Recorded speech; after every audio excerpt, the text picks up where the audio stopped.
Assalamualaikum warahmatullahi wabarakatuh. Perkenalkan, nama saya Mahisa Razmi, NIM 400190153 dari Praktikum Teknik Tenaga Listrik kelas G. Di sini saya akan menjelaskan sedikit tentang pertanyaan yang ditanyakan sebelumnya.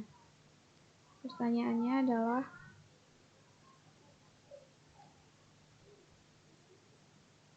sebutkan dan jelaskan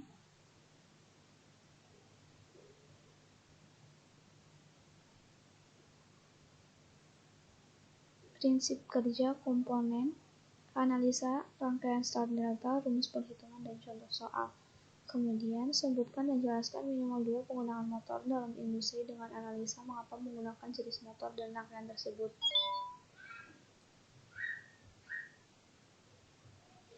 Di sini ada motor sinkron dan asinkron. Motor sinkron adalah motor AC 3 fasa yang dijalankan pada kecepatan sinkron tanpa slip kecepatan sinkron. Bekerja pada kecepatan tetap pada sistem frekuensi tertentu. Motor ini memerlukan arus DC untuk membangkitkan daya dan memiliki torsi awal yang rendah. Dan oleh karena itu, motor sinkron cocok untuk penggunaan awal untuk beban rendah. Kemudian, motor induksi atau motor asinkron merupakan jenis motor AC yang bekerja dengan tingkat tegangan besar di mana pada lilitan motor dan statornya terdapat arus bolak-balik. Sebagai contoh, motor induksi arus bolak-balik yang dicatu secara langsung dengan statornya dan melalui induksi elektromagnetik pada transformator ke rotornya. Prinsip kerja motor sinkron. Cara kerja motor sinkron tergantung pada interaksi medan magnet stator dengan medan magnet rotor. Stator berisi belitan 3 fasa dan disuplai dengan daya 3 faz. Dengan demikian, belitan stator menghasilkan medan magnet berputar 3 fasa. Arus DC diberikan ke rotor, kemudian rotor masuk ke medan magnet berputar yang dihasilkan oleh belitan stator dan berputar dalam sinkronisasi. Sekarang, kecepatan motor tergantung pada frekuensi arus yang disediakan. Prinsip kerja motor asinkron. Prinsip kerja motor listrik yang dikenal dengan mesin asinkron ini cukup unik, karena mesinnya tidak beroperasi dengan kecepatan sinkron. Perangkat satu ini terdiri dari 2 jenis, yaitu induksi 1 faz dan 3 faz, dengan fungsi yang berbeda. Umumnya, motor induksi 1 faz memiliki ukuran lebih kecil, sedangkan 3 faz banyak digunakan untuk kebutuhan industri. Motor induksi menggunakan prinsip induksi elektromagnetik, di mana gaya gerak listrik diinduksi dan melintasi konduktor listriknya ketika medan magnet berputar. Perangkat satu ini juga dilengkapi dengan 2 bagian utama yang terdiri dari stator dan rotor, di mana stator merupakan bagian kumparan yang diam dan membawa belitan tumpang tindih. Komponen utama. Yang pertama ada rotor. Perbedaan utama antara motor sinkron dengan motor induksi adalah bahwa rotor mesin sinkron berjalan pada kecepatan yang sama dengan perputaran medan magnet. Hal ini memungkinkan sebab medan magnet rotor tidak lagi terinduksi. Rotor memiliki magnet permanen atau arus DC excited yang dipaksa untuk mengunci pada posisi tertentu bila dihadapkan dengan medan magnet lainnya.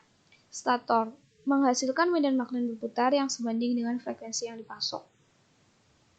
Rangkaian start delta. Rangkaian start dan delta adalah aplikasi yang sering digunakan untuk mengendalikan starting awal motor liartik karena memiliki daya yang cukup besar. Memang diperlukan daya yang cukup besar apabila kita ingin menggerakkan sebuah aplikasi motor.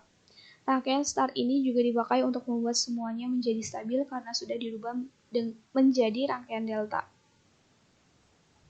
Rumus perhitungannya, kutub rotor P sama dengan 120 kali F per Ns, frekuensi F sama dengan Rn kali P per 120, slip S sama dengan Ns min Nr dibagi Ns kali 100%. Keterangan, Nr kecepatan putar motor, Ns merupakan kecepatan putar standar pada nameplate, F merupakan frekuensi, P kutub motor, dan S slipnya. Contoh soal, diketahui motor sinkron dan asinkron memiliki parameter seperti pada tabel di samping. Jika diketahui kecepatan stator 1500 rpm dan frekuensinya 50 Hz, hitunglah kutub motor, frekuensi motor, dan slipnya. Jawabannya, motor asinkron, kutub motor P sama dengan 120 kali F per Ns sama dengan 120 kali 50 per 1500 sama dengan 4 kutub, frekuensinya F sama dengan Nr kali P per 120 sama dengan 1450 kali 4 dibagi 120 sama dengan 48,3 Hz. Kemudian slip S sama dengan NS per NR per NS dikali 100%, 1500 min 1450 dibagi 1500 dikali 100%, hasilnya 3,3%. Untuk motor sinkron, kutub motor P sama dengan 120 kali F per NS sama dengan 120 kali 50 per 1500 sama dengan 4 kutub. Frekuensinya NR kali P per 120 sama dengan 1500 kali 4 per 120 sama dengan 50 Hz.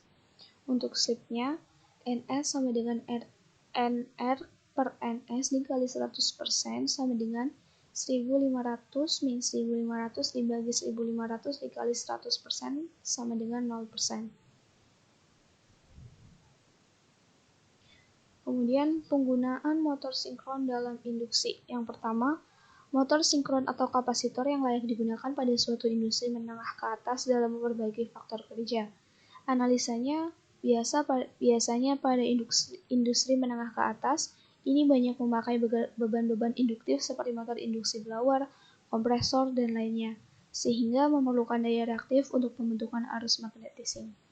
Perlu kita ketahui bahwasanya tanpa ada arus magnetising, beban induktif ini tidak dapat bekerja. Di sini motor sinkron sangat berpengaruh dalam mengatasi beban induktif, sebab motor sinkron sanggup memperbaiki faktor kerja pada cos P sama dengan 1 seakan-akan beban resistif saja. Selain motor sinkron juga sebagai penggerak beban-beban mekanis, jadi motor ini stabil menggerakkan beban mekanis, juga mensuplai daya reaktif yang dibutuhkan beban induktif pada saat putaran rotor mencapai sinkron. Kemudian penggunaan motor sinkron dalam industri. Yang kedua, untuk kondensor sinkron dan memperbaiki faktor daya sistem. Analisanya, ketika arus eksitasi pada motor sinkron diatur sedemikian rupa sehingga melebihi arus nominalnya over excitation, maka motor akan bekerja pada faktor leading dan berperan juga sebagai kapasitor dengan menyuplai daya reaktif untuk sistem. Kemudian penggunaan motor asinkron dalam industri. Yang pertama, penggunaan motor induksi sebagai generator. Analisanya, yang mana dari generator akan menghasilkan tegangan sine wave yang murni. Karena tidak menggunakan sekat arang, maka tidak menghasilkan gangguan RFI, radio frequency interference. Agar dapat berfungsi sebagai generator, dibutuhkan tegangan kapasitif yang akan menghasilkan arus induksi pada rotor untuk keperluan eksitasi. Arus kapasitif disediakan oleh kapasitor tambahan yang dipasang paralel dengan output generator.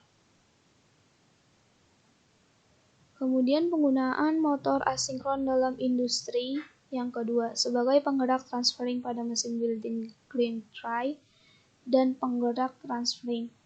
Analisanya, setelah paket B dan T selesai dibuat, maka transferring akan mengambil paket tersebut dari drum B dan T, lalu dibawa ke carcass drum untuk disatukan dengan grind case.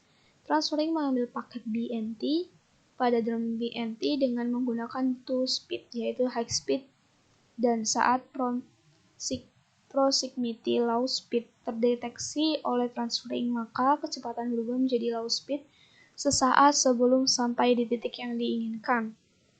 Alasan mengapa harus diubah menjadi low speed terlebih dahulu, yaitu agar mempertahankan posisi B and T agar tetap simetris karena kekurangannya.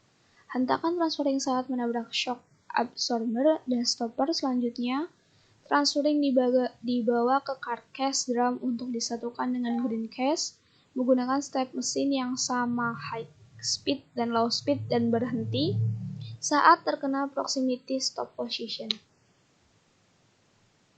Sekian dari saya, bila ada salah mohon maaf, semoga ilmunya dapat bermanfaat. Wassalamualaikum warahmatullahi wabarakatuh.